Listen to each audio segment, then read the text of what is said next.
Welcome guys, this is the Asian Pitbull here and welcome to WWE Raw or Skip. So I'm gonna give my thoughts on this week's Raw, and this was a reunion show, and just my overall feedback about this is that I saw this comment on a forum that there's nothing special in bringing back legends anymore because it has been done too many times, and right now it's just oversaturated. It doesn't feel special anymore. And this is something I felt throughout the show, especially for like DX. How many times a year do I have to see a DX reunion? It doesn't feel special anymore. And also the way they are using the legends, and you'll see throughout the show that they are basically just trying to throw as many legends into this show, and that because of that, certain legends who could have made a bigger impact, they are just just there. They are just there making up the numbers. Then what's the point of that? Like there was one segment, Hurricane, RVD, Kurt Angle, and Sergeant Slaughter. They were just there. What's the point of that? And this is something we see throughout in the matches, in the backstage segment. It's like every single match here or segment here, they have to have a legend. Just oversaturation of them coming back too much and too many legends in a show. It's just numbers. It just becomes numbers. So let's go through this quick. Firstly, we have John Cena's return. This is a must watch. Why? Because we haven't seen Cena on WWE television on a regular basis, first of all, and in a long time. And it feels special to see Cena back because of how much we have missed him, because of him carrying the company. And this time you start to feel that whenever he goes, is we're gonna see less and less of John Cena. So this kind of impactful return, it makes sense, and it makes me feel, wow, I miss Cena. The segment itself was weird. I don't know why he was paired with the Usos. It seemed random to me. But they basically just watch it for that little comedy. They had a rap battle, which Cena didn't go full on Thugonomics, just spew out I think one or two lines, and then they had a little dance, but Revival interfered, which led to the next match, and Rikishi was there also. He came back to support his son, and then randomly just Devon Dudley appeared. I thought it would be a match, and Devon Dudley appeared, and Bubba Ray wasn't there. So you see what I'm talking about? So random and meaningless. So this is just a normal match, and I can't say anything much special about this. Seriously, I can't. Let's move on to this just a throwaway match. I'm talking about, I don't even want to go through this. This is throwaway squash match. Viking Raiders against what's that, the Zack, Ryder and Hawkins, right? And basically just another squash match. But the main thing you see in the picture here, that the legends, they're just trying to put them in every segment. It feels so like too much. It's just too overwhelming that there's no point at all. Like Christian and the coach and Booker T and the King all came out for guest commentary. It's just like just trying to give us too much, man. So next we have, and by the way, there are a lot of backstage segments over here. I'll talk about this later on. So Samoa Joe came out, and I gotta be frank and honest in this, okay? And I'm just gonna tell it straight that Samoa Joe has lost his street cred, and he's not believable anymore.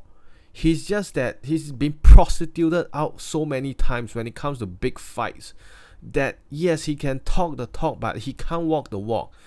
And he cuts another intimidating-ish promo, and basically faces Roman Reigns in a random match. But if you have the time, you want to watch this because they have chemistry and two intense Samoans.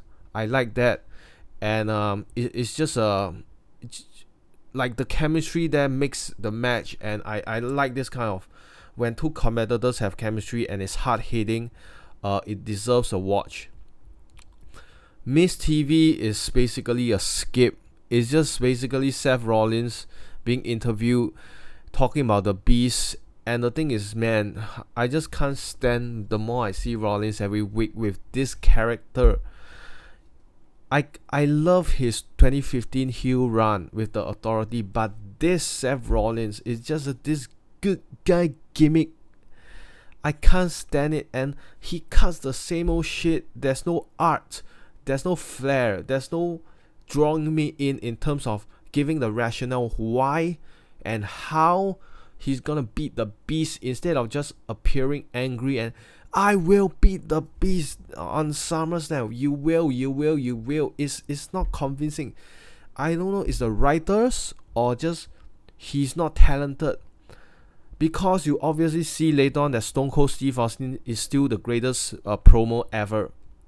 And this is schooling the entire roster.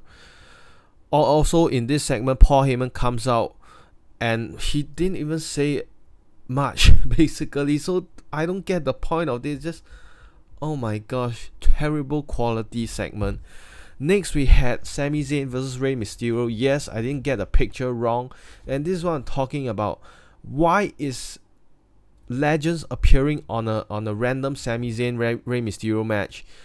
Talking about the Sami Zayn Rey Mysterio, I would have loved if there's a feud, an actual match between El Generico and Rey Mysterio, like in their prime, or at least having a proper match. But this is just setting up for Sami Zayn's arrogance and talking too much shit about legends. And the legends come out, they don't even beat him up. They just stand on the ramp. What's this stupidest thing ever? And Mysterio wins with the 5-star frog splash. And just, what's the point? Next we have supposedly another match, AJ Styles versus Seth Rollins. But now we know the format. Every match is just trying to bring in the legends, and this is bringing DX and the Clique against AJ Styles' buddies, and now they're called what, OC? Is it the original club?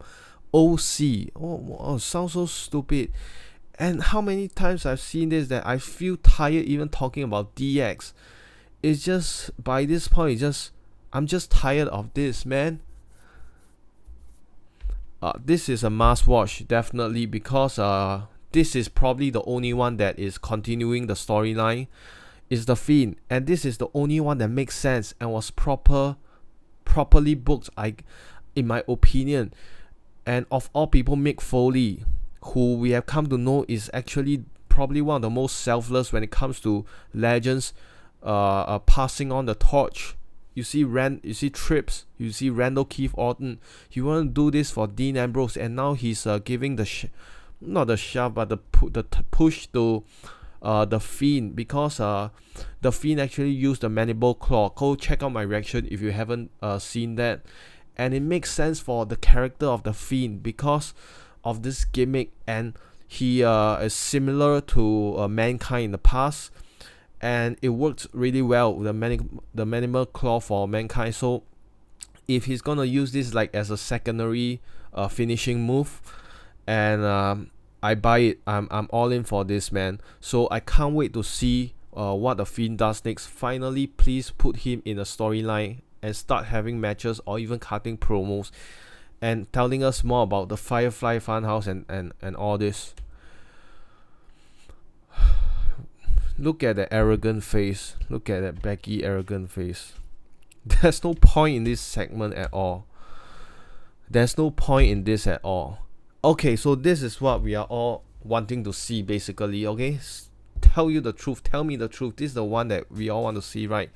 Hulk Hogan, Ric Flair, and Stone Cold Steve Austin.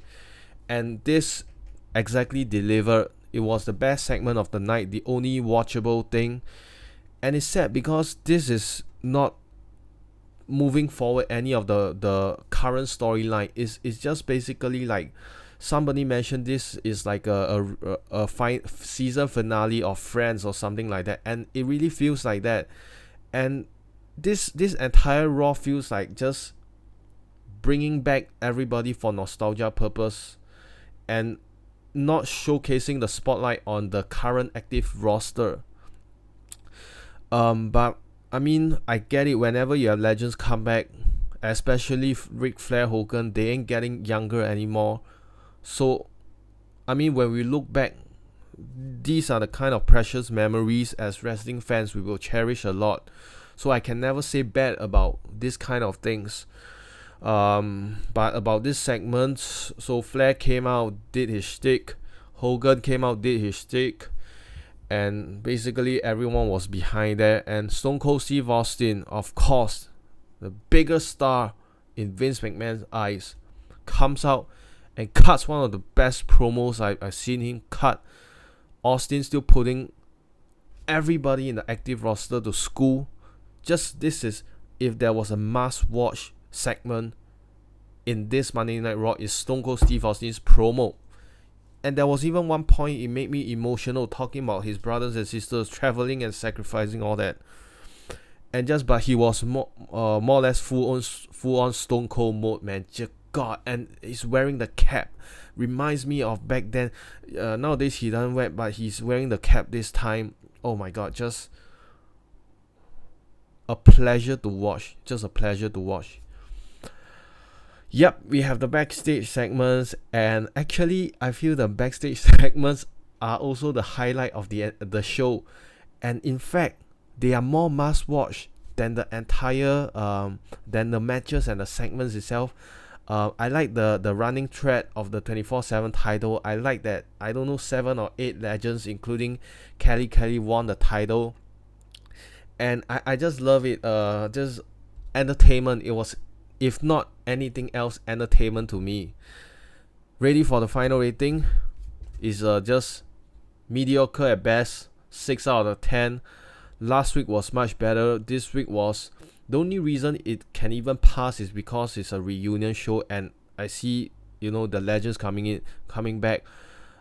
It's just a nice sight to see Hogan, Austin and Flair together and the other legends, but you would think that something like this would rank much higher. In fact, I should give this lower score, but you think awesome with so many mega stars would rank higher, but overall just saturation and just they are just there, and it just feels like too much, man, too much.